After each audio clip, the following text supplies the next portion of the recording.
And we are live. Welcome, mystery and thriller fans. I'm your honor host, Sara DiVello, and I am so excited to welcome today New York Times bestselling author, the legendary Lisa Lutz, here to give us the inside scoop on this exclusive pre-launch event in collaboration with Murder by the Book, my partner in crime, about her brand new red hot and riveting book, The Accomplice, which I am devouring.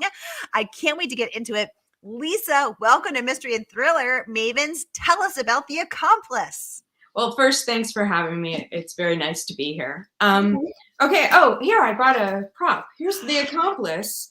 This is my latest. It's a crime novel about two friends, and there are two different timelines. So we see them in their college years, and then we see them in their mid-30s, and they are still close friends in their 30s. And basically, in the past, there's a suspicious death, and in the present, the more recent timeline, there is a murder. And it's about sort of how relationships shift over time, and it's about how well you know someone, and how these different little moments in your life can shift your perception. And we all have friends where we think we would trust them to the ends of the earth, but at what point would you have doubt? And it's sort of about that moment. What creates that moment of doubt?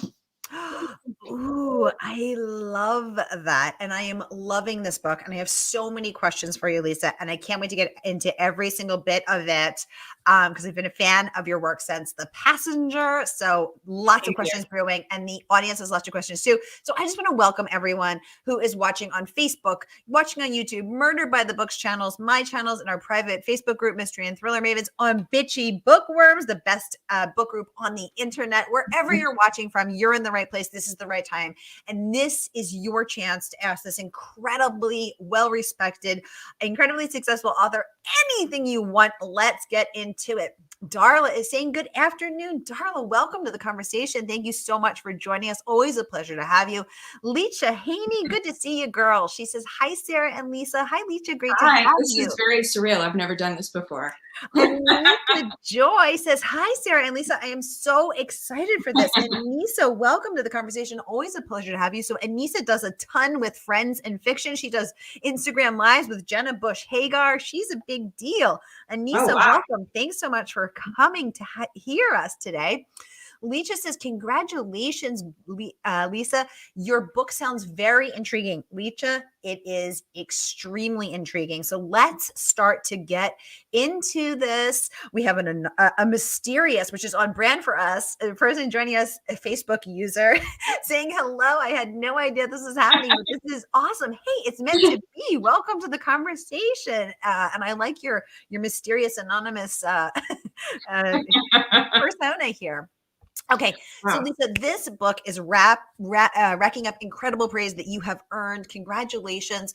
Let's start to talk about how you did it. So as you said, we have two timelines. We have Owen and Luna, best friends, both of them, let's say, unique people in their own right. Their friendship is unique in terms of they've never dated. Both are straight. He's, a straight dude and a straight woman. But they've never dated. They have this incredible, which is unusual. Then they're best friends in college. Now they live very close to each other, and they're in their town as adults. He's married to someone else. She's married to someone else, but they're still BFFs. Mysterious death then, mysterious death now. A lot's going on, and you're revealing it and reeling us in bit by bit. But you got these two timelines. You got multiple perspectives, including the detectives who are investigating the murder. Let's talk about how did you do that? Are there just Post-it notes on every wall in your house? Or you just, what's the skinny? Well, yeah, I can't show you, but I get these. They're like giant Post-its, and I put them on the wall. So it's basically like you're writing on the wall. They're like, 3 feet by 5 feet. So they're just, you paper the wall. And then I always start with some frame of an idea. And then I sort of work from there. And I do tend to take a while just letting thoughts marinate and figuring out sort of, what do I want to, it's more for me like an instinctual, a feeling type thing. And then I get into sort of the structure of it as I'm working on it. I'll start to build a structure very slowly. I don't outline everything right up front, but there definitely has to be something already there before I'll even start writing. So with this one, I mean, I actually started it several years ago, and I knew well, you don't know the ending, so it's not going to mean nothing to you, and I'm not going to tell anyone the ending, but I knew basically how the crime structure of it would work on a very sort of macro level. And I felt like I had a nice little thing in there. So knowing the ending gave me a lot of freedom, because it felt like, okay, I just need to get there. So I'm just going to do whatever I need to do to keep myself interested. And that's a big thing for me, because I get bored all the time reading things, watching things. I always turn things off. I always put books down. So I write for the short attention span person. So I think about that a lot. But it's not so much a calculated, like, how can I sell more books? It's more like, I know how I'd be as a reader, so I need to do this. And so that's sort of the basics of how I get started. And then working out the relationships, that's always fun for me, because I really like the feeling when you're writing, when you feel slightly crazy and like ideas don't necessarily follow a traditional pattern. That makes me feel good. That always makes me feel like I'm doing something right. So yeah, that's rare. I'm sorry, I'm distracted by I get bored very easily, Lisa confesses. Oh, I did not know it was going to be like that. These things written down. So now I feel like I have to be careful. Okay. No, Lisa, this is the Las Vegas of interviews. What happens on Mystery and Thriller Mavens stays on Mystery and Thriller Mavens. We're here for the deep, dark confessions, the the never before revealed. We're here for the secrets. Sorry. Lisa would like to know what inspired you to write this book. Oh, Lisa, great question as always. So, Lisa, do you have a slightly strange best friend who has turned out with mysterious deaths? Are you fascinated by friendship, by trust? What was the hook for you, you easily bored woman? I mean, I'm always interested in writing about different types of relationships. I definitely have several friendships with men that are platonic and have a long history. But I'm interested in friendship as a subject in general, because I think you could do this story with two women. It might not be quite as interesting, but it's still, the nuts and bolts of it are the same, in that something can always make that belief in someone shift, or we all have friends when we learn something new about them, and it can be something really benign, but it completely changes what you think. Like, this is a stupid example, but it has happened to be so many times with friends where I discover they're really into karaoke, and I'm like, really? And it just totally shifts everything I think I know about them. Yeah. I am cackling at the idea of someone telling you, oh yeah, I'm really into karaoke, and you being like, this changes everything. Who are you, Steve? Who are you? I love it. Yeah. Oh my goodness. So funny. So besides karaoke confessions, what else has taken you by surprise, has made you question what this was a karaoke confession what hooked you into writing the story about Owen and Luna? No, but I do think that I think I'm actually in general like really good at sort of figuring out who people are.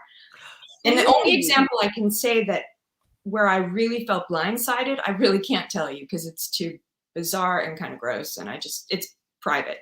But it was like a family showed me their underbelly at some point, and I was like, whoa, I thought they were so sort of ho-hum normal. And then I realized, oh, I'm wrong. And it wasn't a dark side. It was just a weird side that was very fun and strange. But I don't know why I thought they were so normal when I don't know that I think anyone really is. Is that what informed your portrayal of Owen's parents, who at first seemed like the very happy family, but then once they have thrown back a couple cocktails, somebody's getting strangled on the lounge chair? I mean, it may have been. I definitely don't write from real life inspiration as much as maybe someone else might. Like, I really like feeling as if it's all coming from nowhere. I think I like that feeling more than the feeling of, oh, I had this idea from that.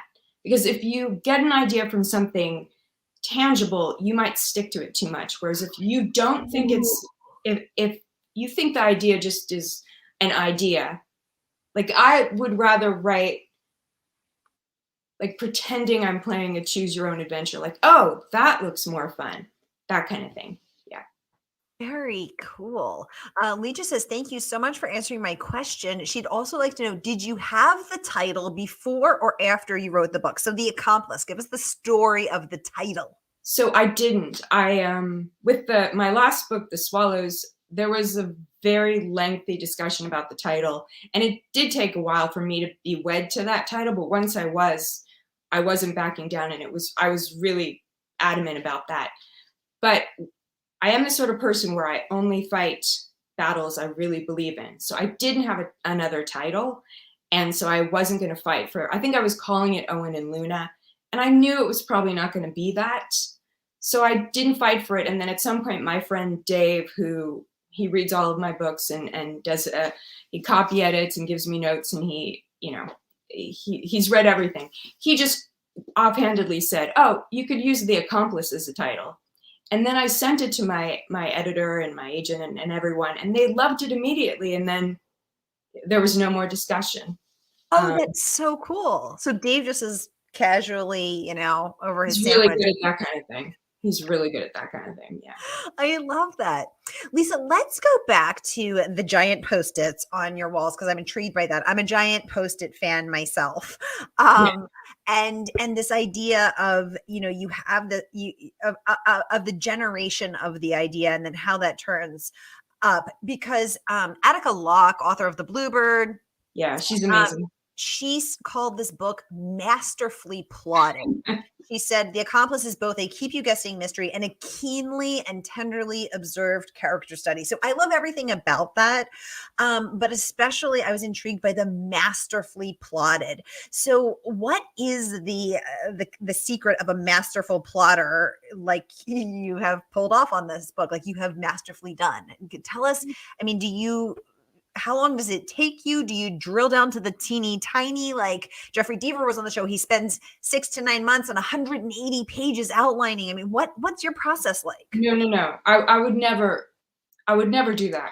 You have to be a certain type of person to do that. Like I am lazier than most people I know. And so I definitely won't do something that feels like a lot of extra work.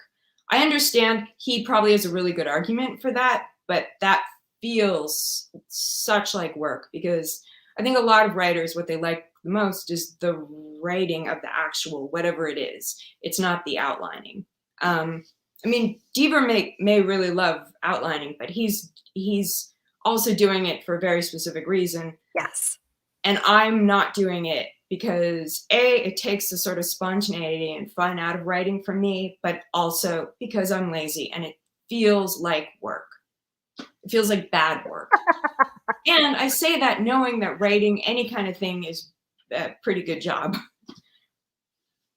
Absolutely. Absolutely. So when you are not plotting, I mean, because this book is complicated with the 2 different timelines and with all of the secrets and everything, which I do as a reader have the sensation as I'm reading it of being masterfully reeled in. I feel myself being a fly being wheeled into the spider's web, and yet I must fly toward it because I've got to know what happened. Yeah. So do you go back and think, oh, I need to amp up a little more tension here, or maybe I should drop a clue here, or maybe the parrot should be weirder, or I mean, or it just flows out of you like that? No, I mean, I revise heavily, and some of the even bigger plot twists, some came in later than first drafts, so which I don't even know if you've gotten to yet, so I'm not going to say anything, but I definitely revise a lot. But if I'm doing 2 different timelines, I do have some sort of internal sense of like where I want things in a very vague way, but I don't write like one timeline and then separately another. I write them in order, and then I keep a lot of notes as I'm going along, and I just write myself a note so I know what's coming next, what needs to come next. But for me, it is very much about like how I feel writing it. And if I feel like it's working, if I feel engaged and not stuck, it tends to work. It just also needs a lot of work afterwards. Ooh. Oh, I love that. Okay. Thank you for sharing that. Anissa would like to know, where do you find inspiration if you are having trouble? Great question, Anissa. I'm leaning in for the answer. I don't know. On those days when it's not flowing, where you don't feel good about it, where you do feel stuck, do you do what Dean Koontz shared that he did? He does not let himself get up. He will not leave the chair for 9 hours until it's done. Or do you say, you know what, I'm going to take a break, refresh, reset, and come back? Yeah. Once again, man, you've got like all these real type A people. I'm not type A. So, I mean, if it's not working, I'm like, sometimes I sit there and think, when can I retire? No, I mean, look, if you use a word quota, there's a lot of ways to trick yourself into getting it done. I think that can help for a lot of people, where you're just like, oh, just write crap. And you just have to forgive yourself for writing crap. So that's I'm giving the lazy person. I mean, if you can sit in a chair for 9 hours, you're not me. I would have had 3 more books out by now. I would be a totally different person I wouldn't even know who I was. I wouldn't write these books. So I don't know. I think every writer has to recognize what is your thing and like accept that and realize that, you know, if you try to emulate anyone else or if you try to be someone you're not, it's going to show in the writing.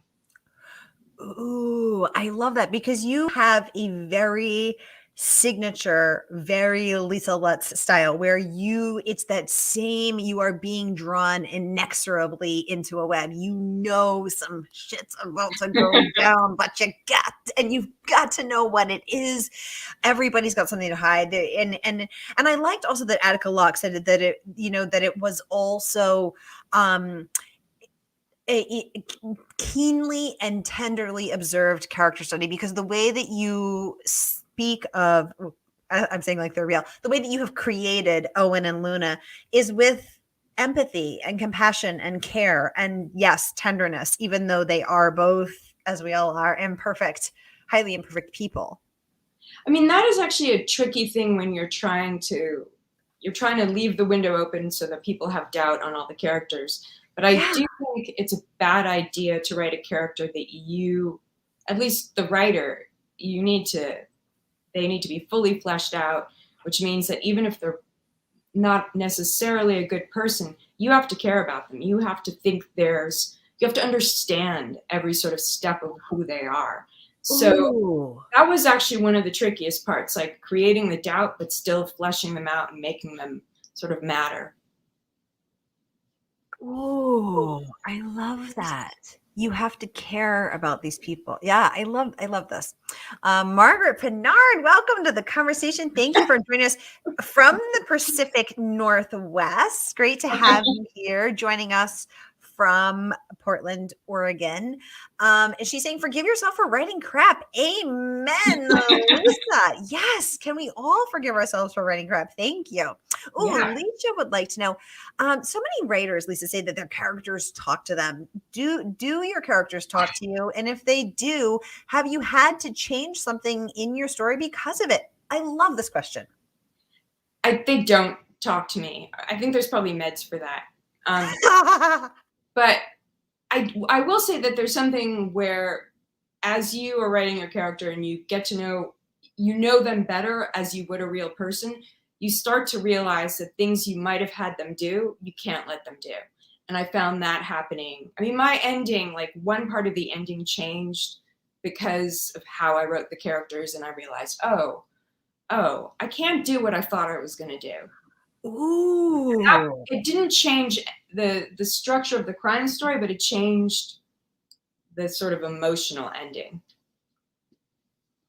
Well, I will be very curious. So when I get to the ending, I'm about halfway done. I'll be very curious to see if I can guess it, Lisa. And I I think mean, you will. I think you'll be able to guess. oh my gosh, I'm so excited. Now I feel like if I don't get it, I'll be like, idiot, idiot, No, no, no, idiot. no, no, no, no, no, no.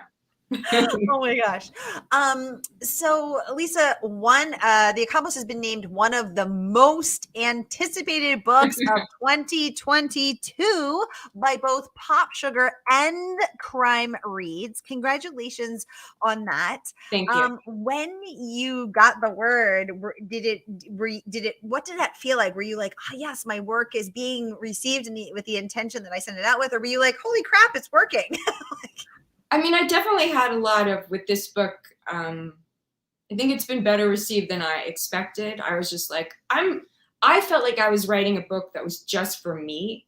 Like, so I really didn't think people would be that into it. I thought, I need to not be bored. So I'm going to write this, just my kind of book. And then, so people are liking it more than I expected, which is great.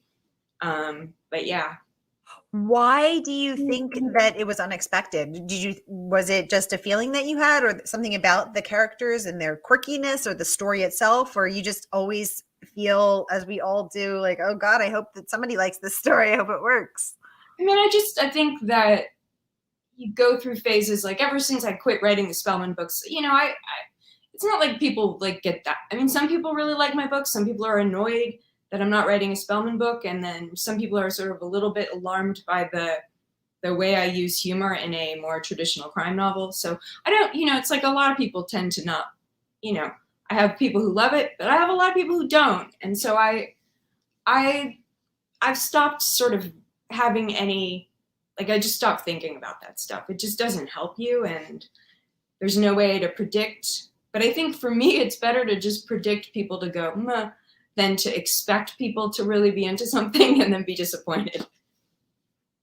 Oh, Lisa, let me ask you, because we live in a social media world, and Andrea Bartz, who just actually shared on Twitter, she was her latest book was picked in, was it August or September? August, by Reese Witherspoon's Best Book Club, book of the month. Congratulations. Amazing. She was on in September, and she just tweeted this morning that someone gave her book a negative review and tagged her in it. You know, basically, and she was saying that, you know, she struggles with what to do when someone says that. You know, do you ignore it? Do you respond? And so her response has become, you know what? Well, I tried, and the shrugging emoji, which I think is kind of a perfect response. But in a world of social media where, you know, previously we might have only been seeing newspaper reviews or journalism reviews. Now there's a lot, you know, Bookstagram community has everyone reviewing. Are you able to ignore those reviews? Do you look at them? Do you ignore them? I mean, what's that like for you? I mean, I'm really good at ignoring people. I mean, I'm not very active on social media. I don't thank people enough when they write good things about my book. So I would never, ever, ever respond to someone who wrote something negative. Like, I don't know what to tell you. And that's your problem. It's not my problem. Exactly. I also think that if you're the sort of person who tags someone on social media about something you hate, or you write me a letter or whatever, like, I don't care what you think. I'm clearly not writing for someone like you. So yeah, and I think it's actually, I would caution any writer to just let it go. It does not matter, and do not engage. I never engage with that. I don't think it's healthy. I also think you're giving them something they kind of want, attention, and, you know, they're being a jerk. Don't give them attention for that. I like that. I like that. And I struggle myself with not reading or hanging on to the negative reviews. So I'm going to try to embrace your Lisa Lutz energy and just not give a crap. No, it's not going to help your writing ever. Yeah. Thank you. Thank you. Darla saying, yay for Portland, Oregon. Fantastic. Leisha saying, oh, wow, I love your answers. Thank you so much again for answering my questions. Leisha, that's what we're here for, to connect readers and authors and authors and readers and get to ask questions about your books. Thank you so much for tuning in. Oh, I like that. Karen says she loves your use of humor in the thriller genre. Me too, because you know Thank what? you. I love Thanks, laugh. Margaret would like to know, is it different to evict your own inner editor than it is to evict public opinion from your writer brain? Cool question, Margaret. I got to think about that for a second. I mean, there's no eviction going on in my, let's say, I'm honestly, like, I'm so tired. I feel like this is a really hard question because I'm trying to understand it. I don't, my inner editor, like the inner editor, because I feel like the editor, I could do something about it when I'm working on the book. So that editor I can make amends with. The public opinion thing, like, I really am of the school that, like, especially, like, I learned this with the Spellman files. If you have a book that like, if everyone loved that book, I wrote it wrong. Like, there were some people who really, really didn't like some of the characters, and they would write me these crazy letters. And I thought, oh, that's good, because if everyone likes it, there's something, first of all, that never happens. But in life, if you create a character, I mean, not everyone likes one person. And I actually think it's a good sign when some people sort of really hate something. Like, I've always found, like, the 1-star review much more fun than the 3. Yeah. Oh, cool. Oh, I love that. Oh, this is resonating with so many. Margaret also quoting you, if everyone loved the book, I wrote it wrong. Lisa, I love that, she says. Absolutely. Negative karma, she says, need not apply to right. I love that. We're getting hearts up from our mysterious friend. Thank you so much. Fernandez saying, says, I found that readers who criticize are one of your biggest fans. Ooh, fascinating perspective. I never thought of it like that, Fernandez. Thanks for chiming in. Welcome to the conversation. A pleasure to have you. We are streaming live to, I think, 6 or 7 different platforms at once. We're on YouTube, we're on Facebook, we're everywhere right now. I can see all of your comments, though. This is your time to chat with Lisa.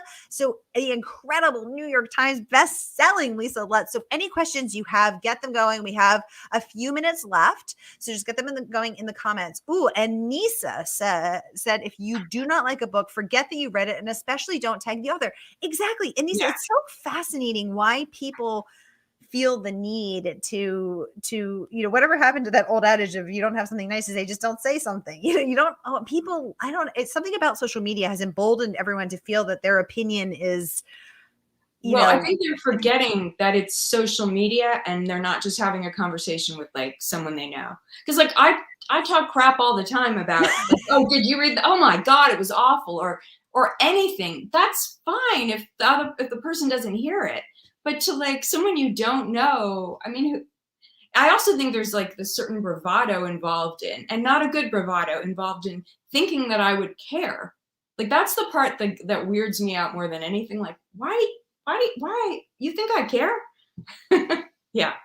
Exactly. I think it's the bravado the bravado of tagging the author of the it's such an interesting it's fascinating. I talk crap all the time is my new motto for 2022. That's going to become my new mantra. It's really tripping me out seeing, like, I say something and then seeing it. It's me. I'm live tweeting this. How? While you're talking to me? Yeah, I'm typing down here on my lap keyboard. Wow. I mean, I'm not doing the people who aren't me. The people who aren't me. I'm not doing 30 people here. I know, but it's amazing that you can do that. Oh, thank you. I've perfected it where I can actually maintain ocular focus and tactile type. I'm legit impressed. It's like you did a triple axel. And for my next act, I'll struggle. Oh my goodness. Margaret's questioning bravado or hubris. Amen, Margaret. Picking up what you're putting down. Call it insanity, because that's what it feels like. Yes. Exactly. I love that. Darla says, new author for me. Hey, that's what we're here about, right? I say mystery and thriller. I founded Mystery and Thriller Mavens to connect you to your favorite author and introduce you to your next favorite author. So Darla, meet your next favorite author, Lisa Lutz, New York Times bestselling author Lisa Lutz. She said, where have I been? I will definitely check out her books. Sounds like an interesting and intriguing writer. She's fabulous. I've been following her work for years. Darla, do yourself a favor and grab a copy of The Accomplice today. In fact, everyone do yourself a favor and grab yourself a copy of The Accomplice, because let me tell you something. This book ain't even out yet. It is out tomorrow. And when you place your pre-order today from the good folks at Murder by the Book, our favorite independent woman-owned. I love Murder by the Book. Yay, we love Murder by the Book. When you place your order with them, the good folks at Murder by the Book will ship it out to you tomorrow. So I just popped the link in the comments. Grab your copy now. Do yourself a favor, because you guys, I'm riveted. I have to know what happens to Owen and Luna and this master spider. I'm the fly in this scenario, is just reeling me into the web. Oh my goodness. Margaret is saying Sara DiVello is a woman of many talents. Margaret, you are too kind. Thank you so much for being here, and thank you for your kind words. I really appreciate it. Let me just make sure I didn't miss anybody else's comments. I'm scrolling through. Okay, keep them going. This is your time to chat with Lisa. I want to pop over to Amy Gentry. She was on the show last year, and she raves Accomplice. The Accomplice is Lisa's greatest sleight of hand yet. I love that she used that for this. She said that this is at once a suspenseful thrill ride, a deep and disquieting meditation on friendship, and a Wes Anderson comedy rolling into one. So my goodness, talk about sleight of hand. What a rave review. I'm just popped into the comments. I'm not going to put it up on the screen because it would cover our faces, but it is in there. And she says so many more wonderful things. The incredible Amy Gentry. So everybody go check out that review. It's right there in the comments. But I love how she said all of that. Margaret's chiming in and saying, you've got to support our authors who are doing their dream products in defiance of market trends or audience demands. Absolutely, Margaret. There's courage, there's bravery, there's I love the energy of that. Lisa, let's talk about the sleight of hand. So clearly you in the role of the magician here. How do you think, from a craft perspective, you created a meditation on friendship, something that is to capture the intricacies and the nuances of that? Like I noticed when you have moments between Owen and Luna, they communicate sometimes just with, they can do it as we all do with their friends. A glance. She looks at something and she looks at him and he knows what she's asking. He inclines his head and she knows what that means. So there's these very quiet, very nuanced, complex, multi-layered, quiet moments. But then there's these big moments. She's jogging through the park and stumbles on Owen's dead wife's body. Like, how do you balance those? I mean, I think the character, like with the first book I ever wrote, it was really all about character. And I think the more I read crime novels, the more I sort of understood the things that keep me hooked. And then I learned to use them maybe a little bit better, although I still stand by how I wrote the first Spellman books. But, if you like writing character and like figuring out, I mean, I in general always need to know what makes someone behave the way they do. It takes me forever to become really close with someone because I need to know what I'm dealing with, and that takes a while. Yes. Yes. You have to know what you're signing on for. You have to know if you're going to enter into this friendship, to this relationship, if you're going to be an emotional charging port for this person and with them through the highs and lows of life, what baggage are they towing and what do they got in there? But I like writing characters with this shorthand between them, and I like that in life. I think that comes naturally to me. I like unusual relationships. So character is always like, that's easy. Making sure you have the structure and the tension and all that stuff. They feel like two different parts of your brain. So it feels like something you can work on separately. Ooh, I love that. I love that. Margaret is saying how I wish people came with content warnings. Absolutely. That's Like great. Yeah. your dating profile and actually your friendship profile should come with, and so much of the book is Owen trying to figure out what Luna is hiding in the college timeline. What is she hiding? Why is she getting these very mysterious, threatening letters? What's she hiding? And then in the present time, Luna's trying to figure out what Owen is hiding, why he has his wife turned up dead. And so it could, and that's sort of a fascinating thing. Like it could be like, Owen, good at, friendships, quick, quippy jokes, and we'll take you home for Christmas, but maybe a wife killer. Like, it could be like a pros and cons kind of, kind of list. Vicky's saying Vicky, welcome to the conversation, by the way. She said, I loved the Spellman books. Yay. Thank you. Lisa, congratulations. Book List awarded you a starred review, which you fully earned. Raving an atmospheric, well-plotted, and brilliantly narrated story, which is at once mysterious, suspenseful, and witty. I love that. I mean, when someone sort of, anoints you as witty, it's #daymade. No, it's very nice. Did you have any moments in the book where you like, I am quite witty? That was witty. I'm sure there are lines in the book I probably was happy to have found, but yeah, there was no. It was. I mean, I spent a lot of time with the book just going. I can't remember where anything happens and trying, looking at the walls and being very unwashed and chaotic. So, yeah. How long did it take you to write? Well, because I took the break, it took me a little while to get back in. I mean, all books take longer than they used to for me. It used to be sort of like, I used to do a book a year. Now, I mean, I don't know. Let's say it took 9 months for a draft and then another 6 of revisions.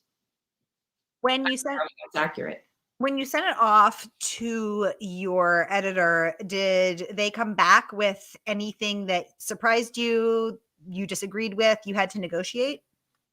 I mean, so Sara Cesare, I have a feeling I'm pronouncing her name wrong, and she's been my editor forever, but I think I get into my head how you pronounce a name, and then no matter how many times someone tells me the correct way, so I apologize, Sara. But the thing about Sara is she's very good at, she understands what I'm trying to do, even when I'm not even 100% sure of it.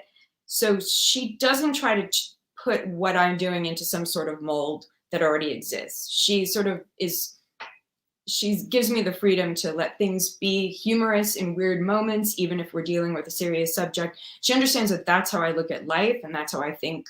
Like, earnestness makes me super uncomfortable, and I know that even in the darkest moments of my life, people have made me laugh. So there's no reason to not have something funny in a book about murder. So she's great about that. And no, I mean, I think it's important to find an editor who understands what you're trying to do. And if you feel sure about something, I mean, obviously you got to listen to your editor, but there's 2 different things. It's sort of like if you hear a note and it makes you go, oh, because you don't want to do the work, that's different than if you're like, no, that's wrong. So just ask yourself that. Is it that you don't want to do the work, or does it feel wrong? Oh my gosh, I love that, because every single person who I have interviewed for the past, my God, almost 2 years, I have always said to them, how do you navigate feedback? How do you make sure you're not getting stuck in ego or laziness? Yeah. And yet also staying true to your vision, because if you let it get too diluted, it's going to be a big fat nothing. Like it's going to be just a pile of putty. Yeah. So that balance of being open and not ego driven, but also staying true to your vision is a tough one to navigate. And I feel like this is the answer that I finally it is the answer, because I think a note should resonate, unless you're just not open to anything. And then I don't know how good your book is going to be anyway, because you're only hearing, you have to hear other voices. Right. You can't just be in we've all seen what happens if someone is in an echo chamber of yes men. Yes. That's not the way forward. Right. Nancy, welcome to the conversation. Thanks so much for joining us. She said, I love the humor in dark moments, right? It's such a moment of levity. It's such an unexpected little joy to find. It's like an Easter egg, a present. I love that. Thank you. Lisa, Publishers Weekly said quirky characters, humor. Again, everyone's appreciating that. Lisa loves humor in unexpected places, and a twisty but plausible plot. Keep the pages turning, and a twisty. Readers will be torn between readers, and twisty but plausible plot keeps the pages turning. Readers will be torn between eagerness to get to the bottom of the novel's mysteries and reluctance for the adventure to end. Rave review from Publishers Weekly, who I believe the New York Times called reliably curmudgeonly. So we know that praise don't come cheap. Congratulations. All right, you guys, we have 5 minutes left. Any last questions for Lisa? Get them going in the comments. I think I get 2 in, depending on how fast your little fingers can type. So get typing. I'm going to share just one more review because I really loved this one. Again, going back to Attica Locks, she talks about the beautiful friendship complicated by a strange body count that keeps growing around them. I was rooting for Owen and Luna, but murder has a way of testing the bounds of even the tightest of best friends. I just loved everything that she said. Okay, cool. Oh, hey, Thea Sutton. Welcome to the conversation. Thriller author Thea Sutton, who I was delighted to host in December. So happy to see you here. She says, Lisa, I love your work. Quick question. How do you manage the reveal moments in your books? Do you believe in waiting right till the end or a staggered reveal? I'm loving the specificity of this. Yeah, I'm all for the staggered reveal. I mean, I also really like whenever I'm watching or reading something to just have throughout realizations that, there's this thing I didn't understand before, or seeing someone in a different light. It doesn't have to be a big plot twist. It can just be showing some side of a person or some other detail about their past that you didn't know, that's interesting, that somehow was hinted at before. I love things like that. Is that something that you had to go back and stagger in revisions, or that just came to you in the beginning? There was a lot that came to me, but then there was more that came later on. There was sort of a bigger sort of plot element that I added at the very end, but it worked and wasn't against, sort of the story. I'm loving how you're giving us your own staggered reveal, Lisa, about staggered reveals. I'm having a very meta moment here. Okay. Ooh, another fabulous question. Debbie, welcome to the conversation. Always a pleasure to have you. Thank you so much for tuning in. What are you working on now, Lisa? So I'm moving out of the house I've lived in for the last 9 years. So that's basically been my job for 6 months, showing the house and then selling the house. And now I'm almost out. You can't see it, but there are boxes here. I'm starting my drive across the country Wednesday. So yeah, this is my second to the last night here. Oh my gosh. Well, thank you so much for taking the time to talk with us. Moving is so disruptive. So thank you. Darla saying, thank you, Sara and Lisa. I absolutely loved this interview. Darla, always a pleasure to have you. Thank you so much. Y'all, I want to remind you again, this book is out tomorrow. It's not even out yet. This is an exclusive pre-launch event that we get to have with the incredible New York Times bestselling author, Lisa Lutz. Grab your copy today. I just popped the link in the comments. Grab it today. And the good folks at Murder by the Book are going to send it out to you tomorrow. I'm just making sure I didn't miss anybody's comments. Welcome, Kevin. Welcome, Nancy, Vicky, Kara, Karen, Roger. So great to see you. Thank you so much for being here. Sherry, Kelly, Lisa, and Debbie, George. Hey, George, good to see you. Thanks for tuning in from Texas. Sue, Sybil, Eileen, Christine Powers, Books of Grammar Extraordinaire. Thank you so much for being here. She is a politically read girl on Instagram. Mame, thanks for joining us. Dawn, I want to make sure I see everybody. Judy, Doris, Irma, thank you so much. Marjute, Nancy, Diane, Tony, Stacy, Karen, Jane. Oh my goodness. Everybody, thank you so much for joining us. Margaret saying congratulations and safe travels. Leach is saying, I enjoyed this interview so much. Your book sounds great. Thank you for sharing. Oh, Debbie would like to know if the books are signed.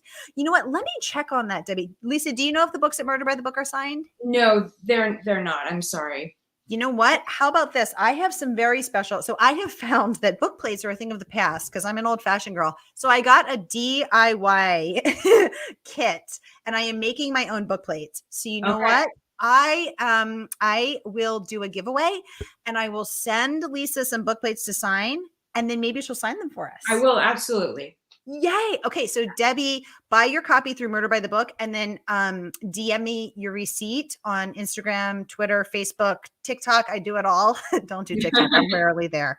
But send me your receipt and I will send you a signed book because that's the level of service we provide here. Thank you. Thriller Mavens. Anissa saying, thank you so much. Great chat as always. Y'all, I see we're out of time. We're having so much fun, but we got to let this woman get back to packing. So grab your copy of the book right now. Go get it. And then anybody, not just Debbie, but Debbie, thank you for asking. Anyone who wants to send me the copy of their receipt, I will get you a signed copy from this incredible author. All right, everybody. Oh, George says, been away from the interviews for a while. Welcome back. What a great one to get back into. I love your honesty. Lisa Lutz, you're a new author in my life. George Beach, welcome. Thanks for tuning in all the way from Texas. Leach is saying she's from Texas too. Have a great rest of the day and stay safe. Bye, everybody. Have a great night.